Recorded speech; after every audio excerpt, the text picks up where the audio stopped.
Hi everyone, Alistair here. I am here with an update for you, a little bit of bad news, a little bit of good news. The bad news is that this fall, we're taking a longer break from our podcast, but that's because of the good news, which is that we're working on a new format with more frequent episodes, and you can look forward to that in 2025.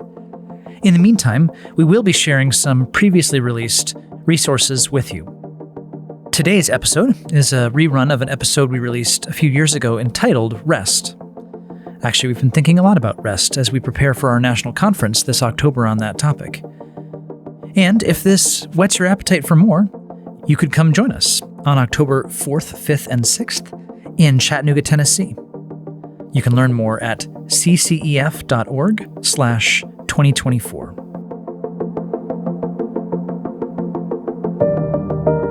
Someday, you will be strong and healthy forever. Essential to our caring for each other is we actually move toward each other rather than wait for somebody to move toward us. Every person is wrestling with those two basic problems. Problem of identity, problem of evil, whether it's coming at me or coming from within me. What is so remarkable in how the Bible approaches people in suffering, fully cognizant that they feel he's far away, is over and over and over again. It says he's near.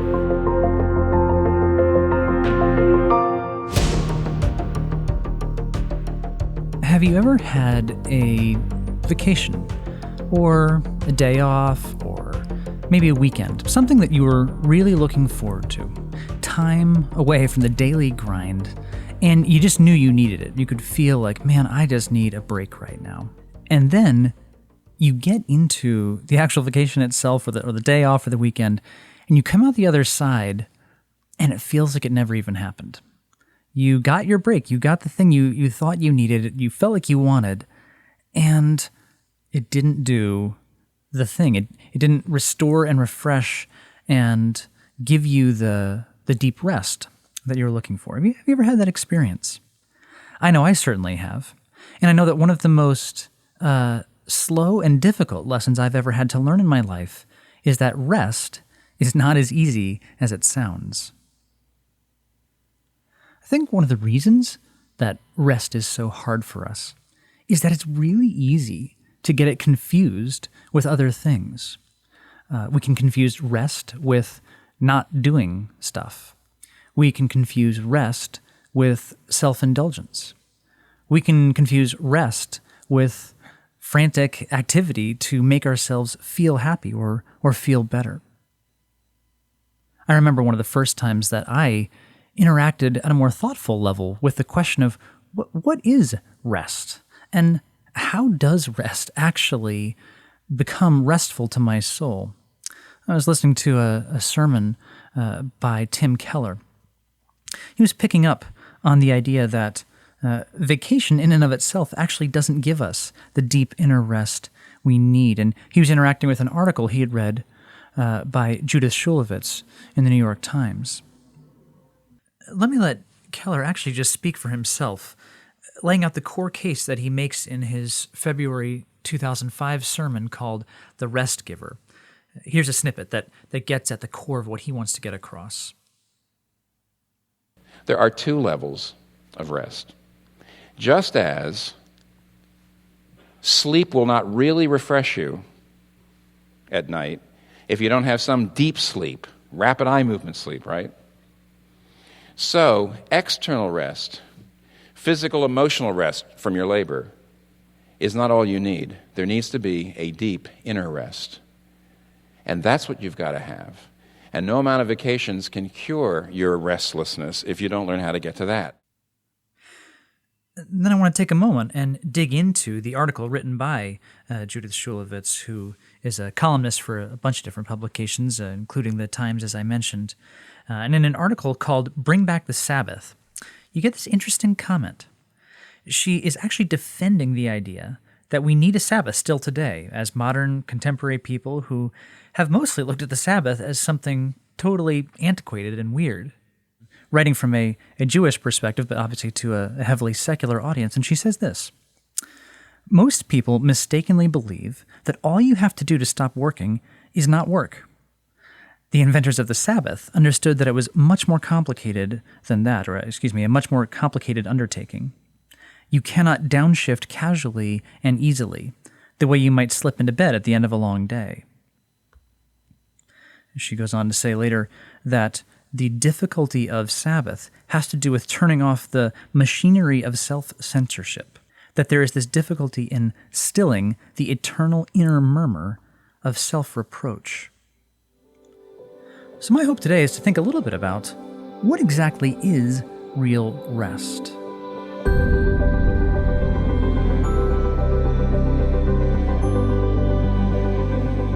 For me, the easiest way to get into this is to just think a bit about my own experience, my own story. As a kid, I kept a very messy room. In fact, one time I got back from my grandparents, who kept a spotless house. And it was so stressful being there that I got home and I apparently went up to my room and took out every toy and every piece of clothing I owned and just dumped them in a big pile on the floor and just said, okay, I'm back. I can rest. So I was not a naturally orderly or motivated or driven person. I did what I needed to do to get by in school. I cared about things, and I would put in effort on things when I cared about them, but the idea of practicing for a sport, it always just felt like, man, that's more than it's worth. I'll figure it out when I'm out on the field. So laziness has been a near companion to me all my life, and I remember going through phases, and my parents and encouraging and helping and challenging and at times enforcing consequences, and growing to become someone who could have more self-control and who could get things done. And then getting to college and started dating a girl named Lauren, who is now my wife, and watching her work and watching her work ethic and her self-discipline and saying, you know what, if I were like that, I could do a lot more here. And my GPA took a significant boost from watching her and realizing, like, okay, this actually can be something I can do. I will still have to fight laziness, but I learned over the course of my life, and especially in college, to work. I learned how to organize my life. I learned how to actually care about getting things done and get things done and become a more responsible person. Actually, there's certainly a lot of talk out there about smartphones and the danger of smartphones, and it's all well warranted. The problems are many, but I would say I'm somebody whose life has been radically changed for the better by having a smartphone in my pocket, having a to-do list that I not only carry around with me, but actually use all the time, has been enormously helpful to me in making me not always be dropping balls and forgetting what I was supposed to be doing.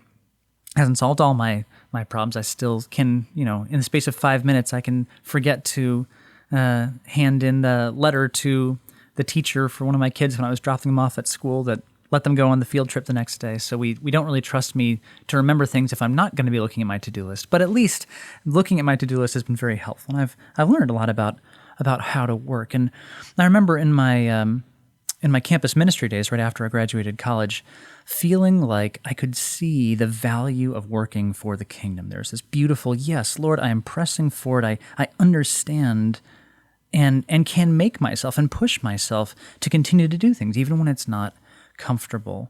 And there was a joy in that. There was a sense of, wow, this is great. There's a kingdom way to work. There's a for Christ way to work that has a joy in it. It can even be a significant and almost a fierce joy that one can have when one is pressing forward for the sake of the kingdom. Well, that was an important lesson. It was great, and I began to burn out fairly quickly in college ministry, and came to seminary with a real question about, am I even going to be able to last in ministry at all? And there are longer conversations that we could have that I won't dig into today about boundaries and self-care, and we've done podcasts and written on these sorts of things at CCF before if you're interested. But the the crucial lesson I began to learn was that while the Lord had done amazing work in my heart, teaching me how to work, I realized I didn't actually know how to rest. And for me, part of what burnout looked like as I began down that path was realizing that while I could go hard and do well in the working portion of my day, there was this increasingly obsessive, almost addictive desire to be off, to not be working. And I began to hoard and to crave simply the idea of having my own time, my free time. And so what had functionally happened in my life is I had become someone who I had a huge piece of my day, the vast majority of it in terms of percentage of waking hours, was spent on Jesus' business. I was working for the kingdom, but rest was this little space in my life that I'd carved out where actually I could escape from the constraints of the kingdom of Christ. I, of course, never would have thought about it that way. I wasn't saying it that way, but functionally that is what I was doing, is that rest was my escape from the call of God on my life. It was actually walling out the Lord in what I was doing.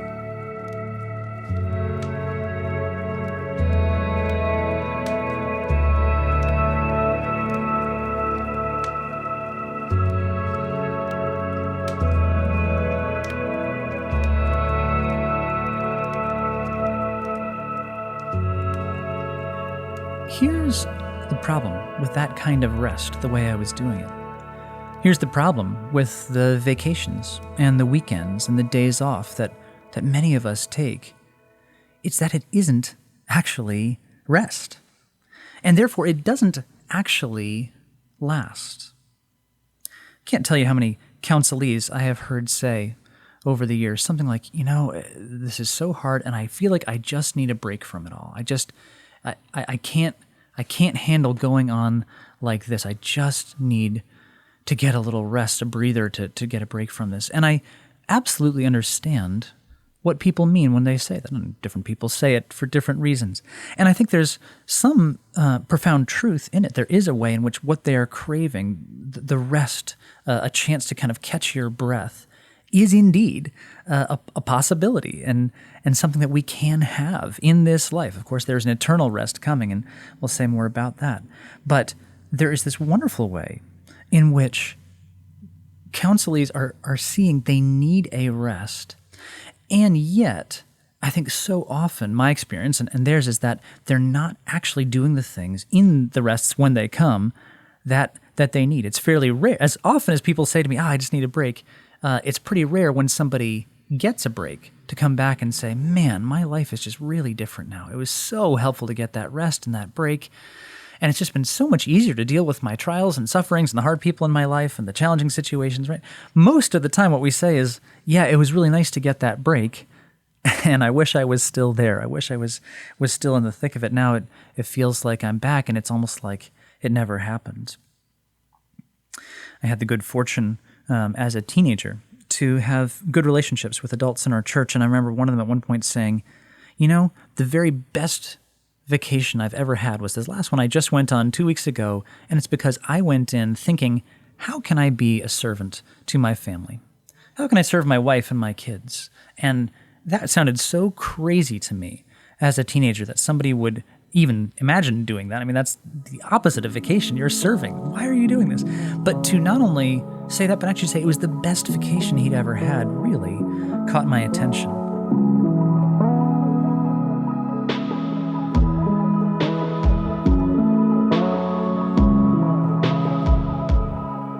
So here's where I think we come to Scripture and find something deeply true, that deeply resonates with us, and yet profoundly counterintuitive, at least if you are at all someone who struggles with laziness as I do. I want to think about Hebrews 4, 9 through 11.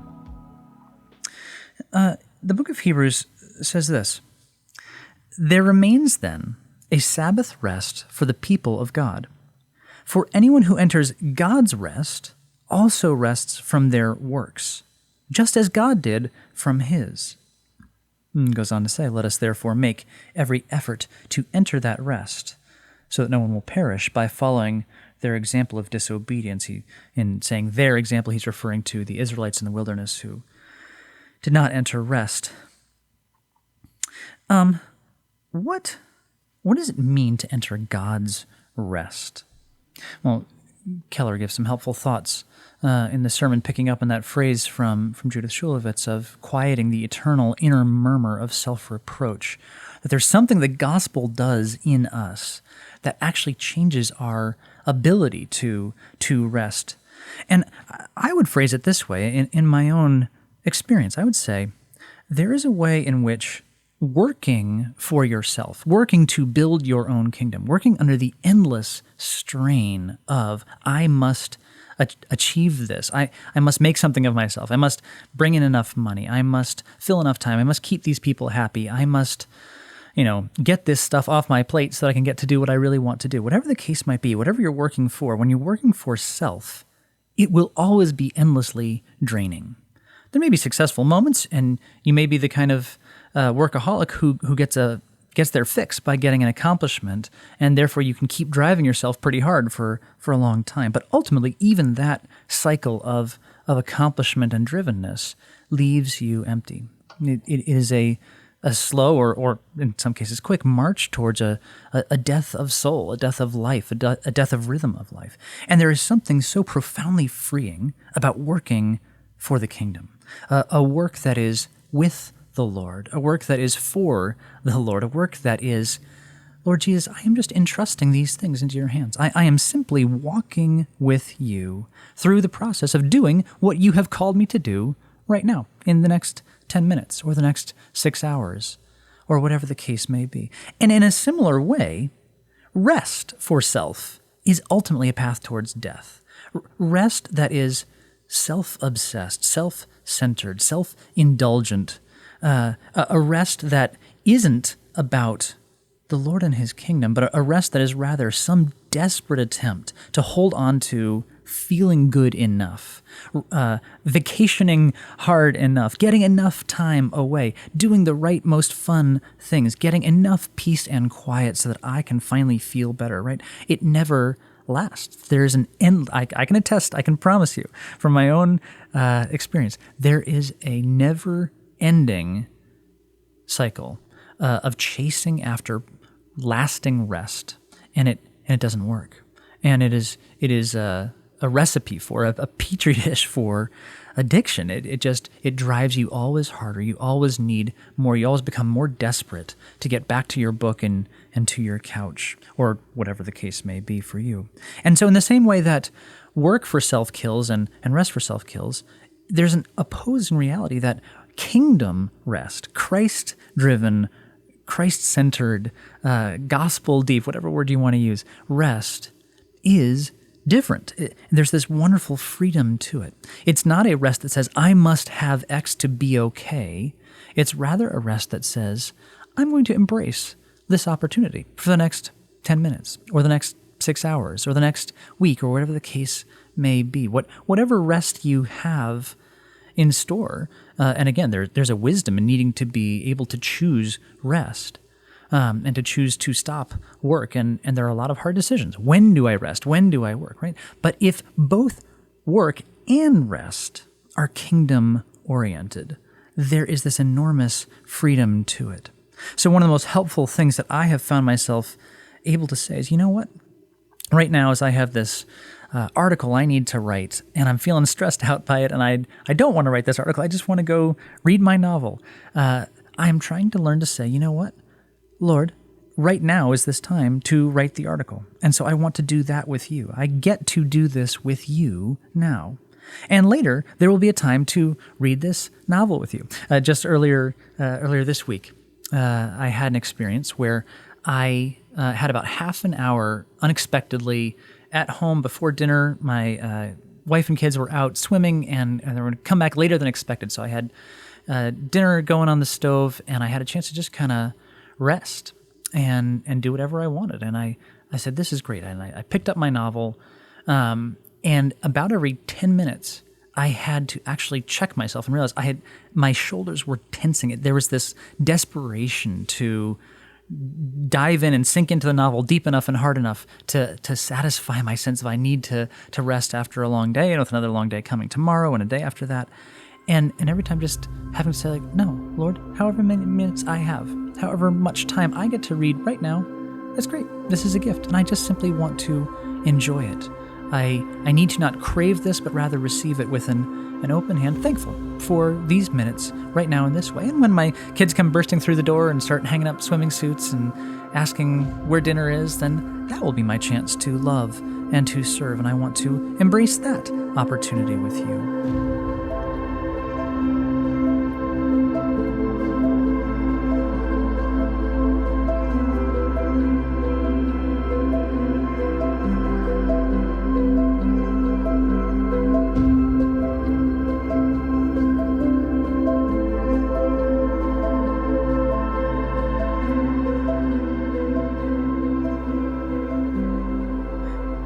What does kingdom-centered rest look like? It looks like having confidence and peace in the midst of hard work. So actually, part of what happens when both rest and work become kingdom-centered more and more is that rest actually comes and begins to infiltrate your work. There is a rest that happens in the midst of your most intensive effort, and it's the rest of knowing your life, your hope in life and death does not depend on the outcome of this project. Kingdom-centered rest looks like finding moments of micro-Sabbath. In addition to blocking out Sabbath on some kind of level on Sundays, and again, if you're a pastor, that's probably going to be a different day. But and I'm trying to say there are many different ways to think about Sabbath and Sundays. But regardless of exactly how that plays out for you, the choice to find that Sabbath spirit, to take the lesson of Sabbath and to import it even into 5-minute moments on a Thursday afternoon is profound. Part of the core of indulging in the Sabbath and indulging in the good sense of pouring yourself into the Sabbath is actually finding rest in the hope that God is the one who is there. It's actually the chance to sit back and appreciate you are with the Lord in this very moment.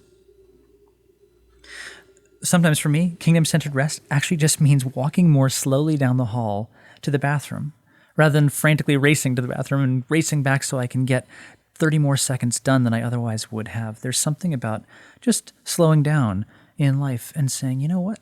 I am with the Lord. I am safe. He is the one building his kingdom, not I. I think kingdom-centered rest can mean choosing breaks instead of sneaking breaks. How many times have you found yourself doing something it's not wrong, but it's just not the best use of your time, especially often on a device, right? Whether it's news or social media or a little game or whatever, where you realize, I'm doing this because I don't want to do the next thing on my list, and I know I probably should, and I'm just sort of escaping in this little way, and yet it's not satisfying. It doesn't restore, it doesn't refresh. And there's a joy in saying, like, you know, for the next 10 minutes, I'm going to stop what I'm doing, and I'm just going to read this article about sports, or I'm going to actually go on Facebook and look at whatever. And giving myself the freedom to do that, and then actually having the discipline to stop at the end of 10 minutes is a radically different experience. And it will also tend to put pressure on you to think, actually, is that really what I want to do with my time? I think there are profound opportunities to even spend literally 1 or 2 minutes simply stopping. Sometimes kingdom rest means you don't do anything. You don't entertain. You don't work. You don't check one more thing off your list. You're not reorganizing your sock drawer. You're simply sitting with the Lord, perhaps praying in a more direct sense, or perhaps just simply appreciating the sky outside the window, just letting yourself soak in where am I and what has the Lord put me in the midst of right now? There are so many ways in which we are called to taste and see that the Lord is good. Okay, I know that was a lot. So just to briefly recap, the options there were bringing your rest into the midst of work and having the confidence and peace that comes from that, taking moments of micro Sabbath, walking down the hall more slowly, choosing breaks rather than sneaking breaks, and lastly, just stopping for a couple of minutes. My goal, obviously, in giving you lots of things to do in helping you rest is not to make you work. It's not to take away from your rest. It's rather to suggest just how many ways, simple, little ways, rest can come rushing into your life. What do you do when you fail? What about when you're not resting? Well, gloriously, actually, repentance itself is a form of rest. There's this incredible relief, a joy that we are given in the ability to rest even from the burden of bearing the guilt of our sin. So when we sin, when we fail, when we can't even rightly execute a simple thing like resting, right? Resting ought to be the easiest thing in our life. And of course, as you hear me saying, I've had to learn actually rest can be hard work in the best sense of the term. But when we fail at rest, when we rest poorly, when we rest self-indulgently, when we don't really rest at all, when we have false ideas about what it means to rest in the Lord, when our rest is not kingdom but is actually pushing us away, even then we are called to rest, and to rest in repentance, to rest in the beautiful gift that the Lord wipes away our failures and our faults. Just as the Lord must be present in your work, so he must be present in your rest. So, your goal, my goal today, invite him into your rest, and let him invite you into his rest, now and forever. So let me close with one last question. What is one step toward a kingdom-centered rest, a with Christ, for his purposes rest, that you could take today?